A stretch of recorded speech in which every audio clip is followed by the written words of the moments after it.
And welcome to Politics Unplugged. I'm Ann Trujillo. The state legislature has been taking on issues from sex ed to health care to farm animals in your backyard. We start with lawmakers' approach to Colorado's oil and gas industry and a grieving wife who's behind the reform. And this is personal. Erin Martinez lost her husband and brother to a home explosion in Firestone. That was 2 years ago. And now she is backing what's billed as the most sweeping legislation of its kind in 60 years. Here is Denver 7's Jennifer Kovaleski. It's been over 60 years since meaningful changes have been made to our oil and gas laws. The fight over the future of oil and gas in our state is having its moment, and Democratic lawmakers, including Governor Jared Polis, are vowing to stand up for communities and put health and safety first. The conflict between oil and gas drilling operations and the neighborhoods that are impacted simply cannot be ignored any longer. At the center of this growing conflict, this deadly house explosion in Firestone 2 years ago. My name is Erin Martinez, and I am a survivor of the Firestone home explosion. And for the first time, we're now hearing from the grieving wife whose world forever changed. I am here today to share with you my story and to support change that will hopefully keep this from ever happening again. The explosion was caused by this nearby well, owned by Anadarko. It had been leaking non-odorous gas into the family's home for months. It took Martinez's husband and brother and left her badly injured. I am here today to share. She says now is the time to act and hopes her support can make a difference. I have no desire to destroy an industry. Lots of good people depend on this industry for their livelihoods. I respect that. However, with great tragedy should also come great change. The bill gives communities local control to regulate oil and gas. Right now, the state has the final say through the Oil and Gas Commission. It also clarifies the COGCC's mission to regulate instead of foster development. Human life should come first.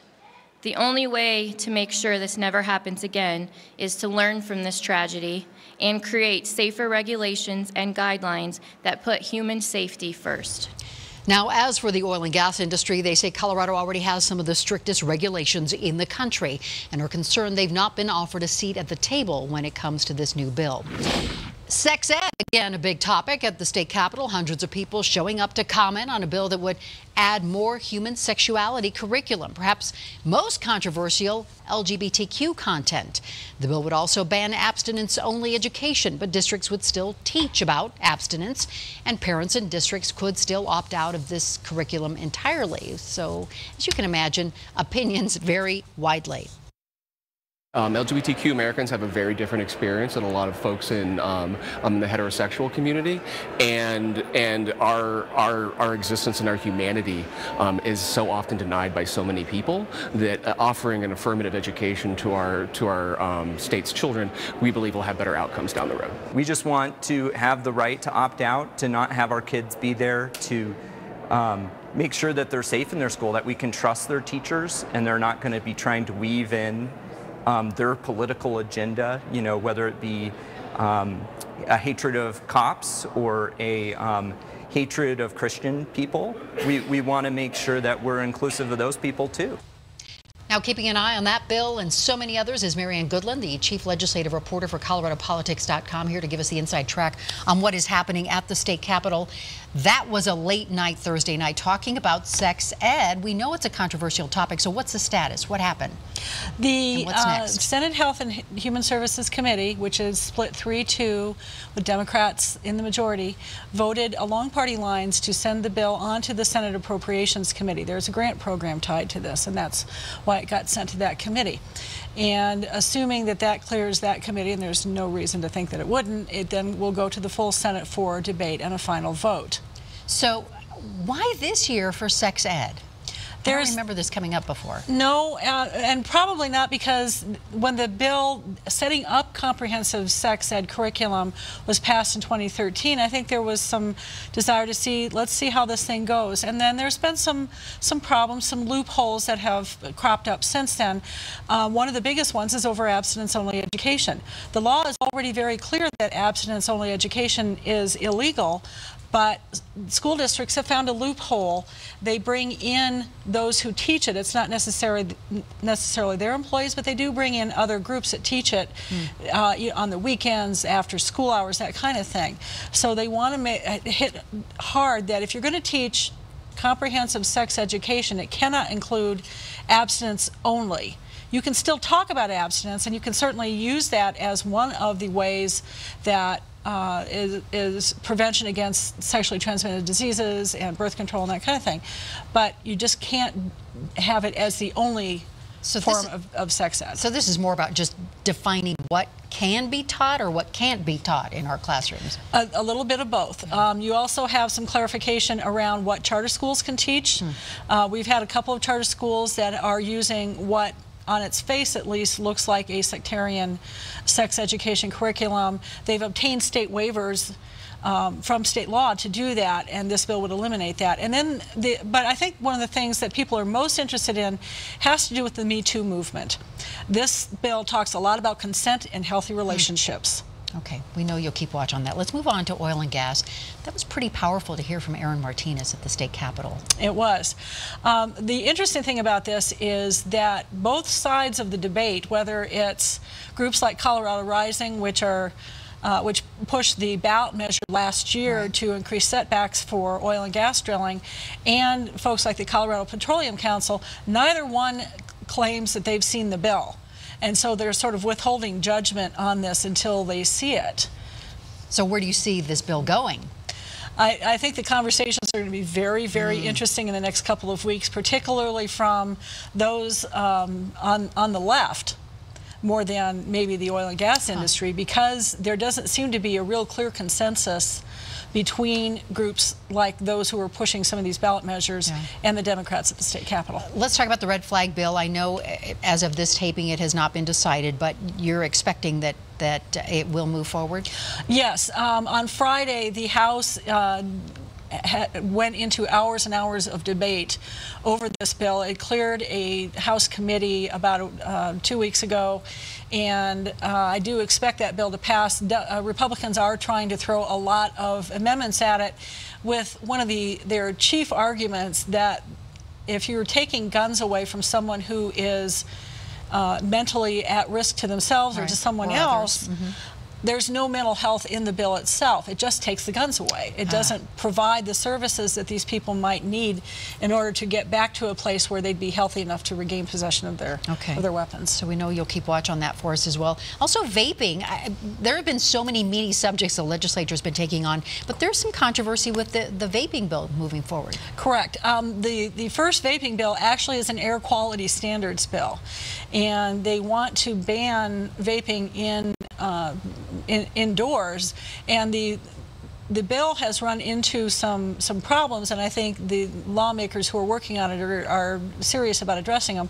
But it has to do with folks who use medical marijuana, for example, or people who use inhalers. They're all very concerned that they're going to lose the ability to do that, and those are medical issues. The intent of the bill is to get vaping pens and some of these other devices away from kids.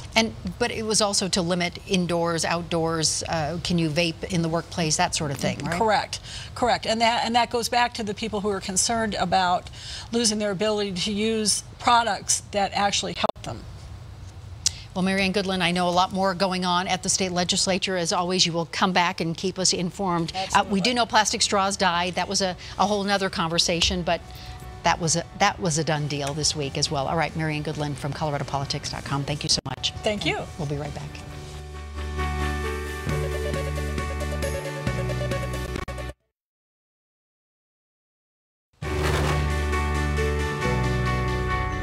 Welcome back. Colorado Senators Cory Gardner and Michael Bennet received a combined $78,000 from big pharma lobbyists last year, and at the same time, our local lawmakers are working on a way for Coloradans to get the medicine they need at a fraction of the cost. Now, one idea working its way through the Colorado Capitol right now is to allow the import of medications from Canada. Denver 7 went 360 on Senate Bill 5 a few days ago, and patients say they are paying hundreds of dollars for medications they could get for a fraction of the price in another country.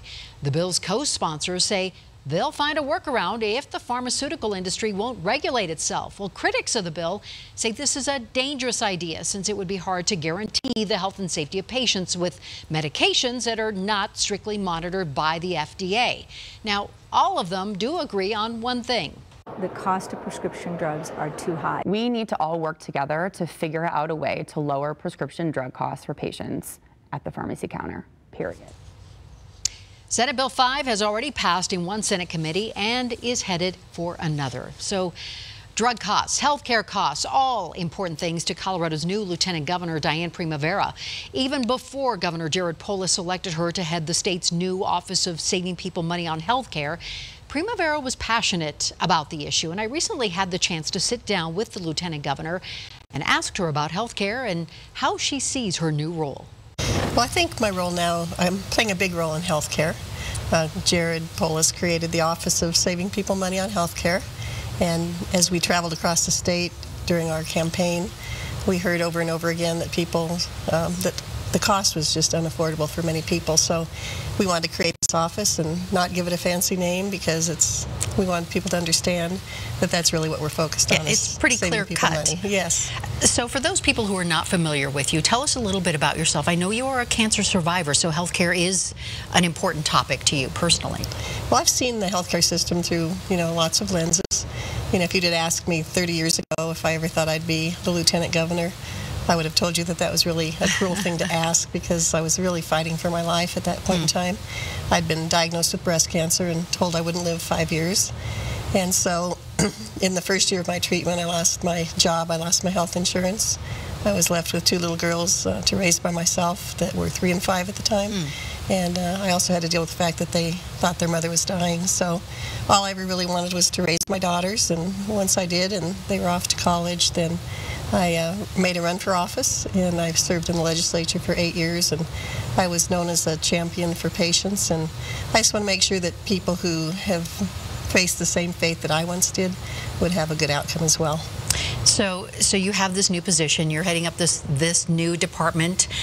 So what are you looking at as possible remedies for what we're dealing with in Colorado right now? Are you looking at Canada? Are you looking at Germany? What are you looking at as a model?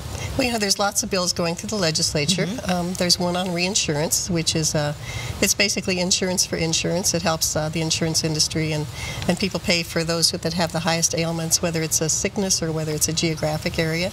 And this particular type of reinsurance program has lowered healthcare premiums by double digits in other states. So that's one model that we're looking at. We are looking at a bill to import drugs from Canada and save people money. There has to be several safeguards in place. They have to meet FDA standards, and they have to be sure that they actually lower the out-of-pocket costs for patients. So those are some of the things we're looking at. And transparency as well, to try and kind of pull the curtain back and see where the real health drivers or cost drivers in healthcare are. Because I did get some questions from some viewers, and so for Melissa, she said many times when you go to the hospital, not all doctors are in your network. Even if the hospital is in network, and then it affects your bill, you get a big fat bill that surprises people. How is that being addressed? That is being addressed, and we call that surprise billing, because people do their due diligence. They go to the hospital that they know is in their network, but yet they get the surprise that there are providers in that hospital that aren't in the network. So there is a bill going through the legislature right now to address that. I think another question that somebody asked was, why can hospitals charge privately insured patients more to compensate for underpayments from Medicaid and Medicare? Well, I think it's to balance out the fact that they don't get as much money from other types of payers. So. Is there a way to simplify the system? Because most people can't even navigate the system, and you probably know this from your own personal experience. There is a way, and we've got, we're going to take a look at every cabinet member and what department they run, and whether or not they have an active part in healthcare in the state. So there's lots of ways that we can simplify it, and some of the ways we've talked about right now are ways that we can with transparency, with hospital costs, with importation of drugs from Canada, with reinsurance programs. And if we can just tackle those things this first year, I think we'll make a big step. And are you looking at something that will cover the entire state? Because I think one thing that we hear a lot about is that certain counties have no choices. People in certain counties don't have choice at all. Yes, we are. And we're trying to address those counties that have the highest premiums. There are counties in the mountains that have some of the highest costs in the state. probably some of the highest costs in the country, and we're trying to make sure that we lower those health insurance premiums so that more people can have coverage up there. I know it sounds like a dumb question, but why is it so expensive? Why does it vary so much? Well, that's what we're trying to get a handle on. That's one of the things we're trying to figure out, and we figured that there are solutions to that, and I think the reinsurance program is one of those things that can address that. Let me think. So what is your timetable for this office and trying to come up with some sort of a remedy? Because you know people want this now. They want some answers now. Right. Well, the bills that are going through right now will make a big step towards that. We're convening all the cabinet members to make sure that we address it from every department. Jared and I have 4 years to do it. This didn't happen overnight, that we got into this mess, and unfortunately we won't be able to solve it overnight either, but it's one of the major focuses with this administration. Do you think this is a make or break for the Polis administration? If this doesn't come through? I think it's a make or break for people in general. I think people just can't afford their health care. And Jared has several priorities. Full day kindergarten is one, and healthcare, lowering the cost of healthcare is another, moving us more towards the cleaner, renewable energy sources is another, and then lowering people's income tax is another. So he's really established 4 priorities, and healthcare being one, because that's what we heard over and over and over again. So. And do you see any states that are doing anything innovative that we might learn from or might glean information from?